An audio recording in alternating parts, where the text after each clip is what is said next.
En nuestro rincón de la historia seguimos buceando en los orígenes de la Casa Borbón. ¿Quiénes eran los antepasados del rey Felipe VI?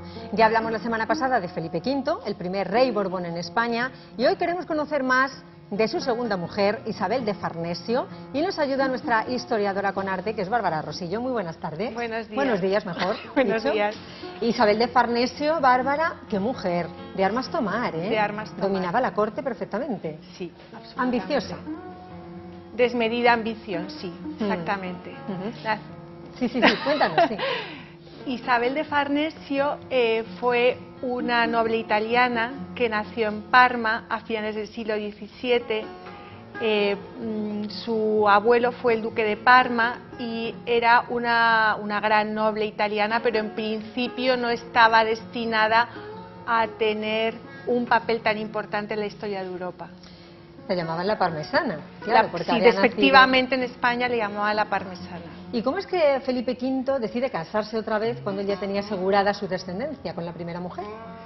Felipe V, como hablamos el otro día, se casó en dos ocasiones, la primera muy joven, con 17 años, cuando llegó a España, y su mujer falleció víctima de la tuberculosis con 25 años.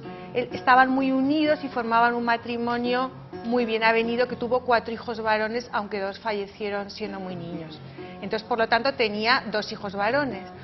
Pero no sabemos por qué, a los poquísimos meses de enviudar, decidió volver a casarse otra vez. Y entonces eligieron a esta noble italiana, que era una mujer de 21 años. Bueno, una mujer que no tuvo muy buena relación con los hijos, con sus hijastros, ¿no? Con los hijos de su primer matrimonio. Los veía como un impedimento, quizá, para que los hijos eran un impedimento. Tremenda, Isabel de Farnesio. Ella tenía sus propias ideas y luchó e intentó por todos los medios, y al final de su vida lo consiguió, que su hijo fuera rey de España. ¿Cómo era la relación entre esos reyes, entre Felipe V y su mujer, Isabel de Farnesio? Porque él, contamos la semana pasada, que era un hombre que tenía muchas depresiones, que tenía muchos altibajos, ¿no? Sí. En su personalidad. Claro, ahora llega una mujer muy fuerte, que dominaba la corte a su antojo. Pues es muy curioso, porque cuando decidió casarse con ella, pensaban que iba a ser una mujer, como si dijéramos, que iba a estar a sus cosas y no se iba a meter en nada. Y le salió el tiro completamente por la culata. Isabel de Farnesio, se casaron por poderes en Parma, como era costumbre, y entonces ella inició su viaje hacia España, que duró 3 meses.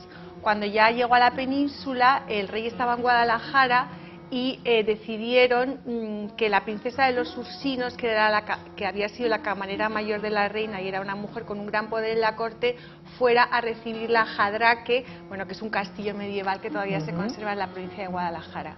Y entonces la reina la despidió con cajas destempladas. No se sabe muy bien qué pasó, porque fue un encuentro entre las dos, pero la princesa debió decirle algo que ella no consideró oportuno, y entonces la despidió e hizo que la escoltaran hasta la frontera un 23 de diciembre, gélido, y así empezó. Vaya. Sin problema. También estuvieron viviendo en Sevilla, ¿no? Isabel de Farnesio, en Sí. el Real Alcázar, ¿no? Sí.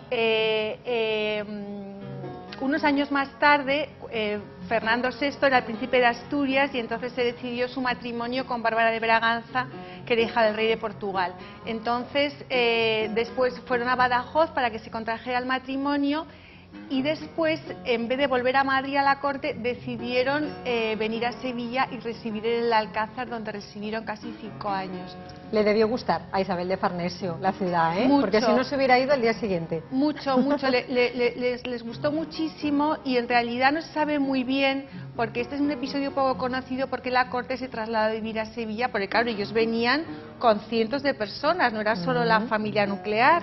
Entonces, se cree, como él tenía tantas depresiones y tenía unos momentos tan duros en los que se hallaba en estado de postración total, ella supo de que había en Sevilla varios médicos expertos en terapia musical que... Mira, hoy hemos tratado el tema. Sí, lo he visto, lo he visto y me ha chocado mucho, a través de la música curar un poco los males del alma. Y entonces fue una de las razones por las que ella apostó por el viaje. También quería alejarle una nueva abdicación y el médico recomendaba, bueno, pues que como él se encontraba tan mal sería bueno un cambio de aires, y entonces residieron en el Alcázar. Que descartamos que fuera por un tema de amoríos, porque bueno, sabemos que Felipe V era un hombre vigoroso, vamos a decir, ¿no? Felipe V era un hombre muy tímido y era un hombre muy religioso. Era un hombre que tenía una religión que muchos historiadores la tildan de dramática, como si dijéramos. Entonces, él había sido educado en una piedad excesiva y por este motivo él no contemplaba las relaciones íntimas fuera del matrimonio. Pero como le pasó a su abuelo Luis XIV, era un hombre con grandes necesidades sexuales, grandísimas. 7 hijos, ¿no? Bueno, con Isabel de Farnesio 7 hijos. Sí, con la primera mujer tuvo 4 hijos y con su segunda mujer tuvo 7. Entonces él necesitaba mantener relaciones íntimas constantemente. Y entonces, claro, la reina adquirió mucho poder sobre él por esta cuestión. Bueno, también le encantaba el arte, ¿no? Aparte de todos los ámbitos en los que se movía, ¿descubrió ella a Murillo? Ella descubrió a Murillo y lo popularizó. Ella, hay que pensar de dónde venía. Ella era una noble italiana que venía de una corte culta y sofisticada.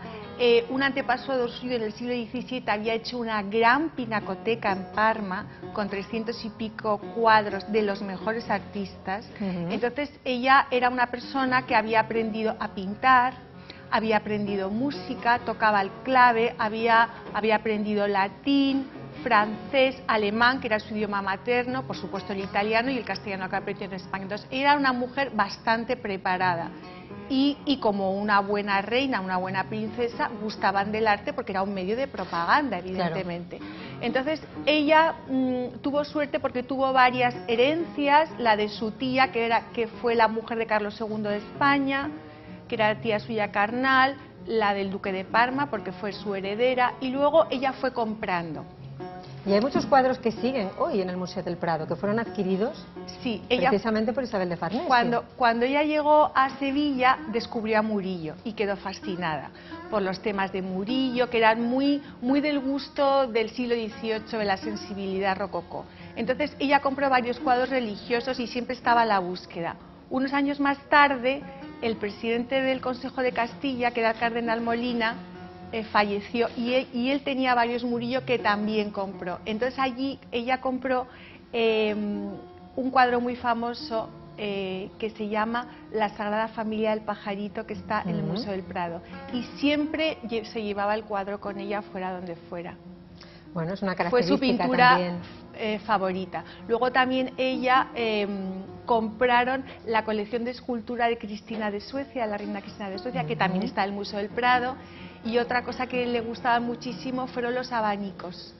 Grandes pintores también pintaban los países del abanico y entonces pues reunió una colección de unos 700 ejemplares. Bueno, una mujer de carácter, con las ideas claras, pero también con mucha sensibilidad para el arte y con un objetivo en su vida que al final cumplió, que es que uno de sus hijos llegara a ser rey de España, y lo fue. También tuvo suerte porque, claro, los hijos de su marido murieron sin descendencia, Luis I y Fernando VI, y Carlos, que era su hijo mayor, era el siguiente en la línea de sucesión. Ella lo que trataba es de, bueno, tuvieron 7 hijos, 6 de los cuales llegaron a la vida adulta. Iremos hablando de todos, ¿eh? Lo cual en el siglo XVIII... Seguiremos en el escalafón de las dinastías. Lo cual en esas épocas que la mortalidad infantil era pavorosa, claro, verdaderamente es impresionante. Y entonces pues fue poco a poco, su hijo Carlos I fue rey de Nápoles y de Sicilia, y sus hijas también, reina de Portugal, reina de Cerdeña, mujer del Delfín de Francia, duque de Parma. Los iremos conociendo, ¿eh? Seguiremos con el próximo rey de España para acercarnos hasta Felipe VI, que es el último que fue cardenal, porque ya no había más reinos y entonces a la Iglesia, como era algo típico en los segundones. Pues muchísimas gracias, Bárbara, por abrirnos esa puerta y ver lo que esconde la vida también en los palacios, los dimes y diretes, que eso tendría que ser también el pasillo, el pasilleo de palacio. Bueno, iremos viendo poquito a poco toda la dinastía, como decimos, hasta llegar al rey actual.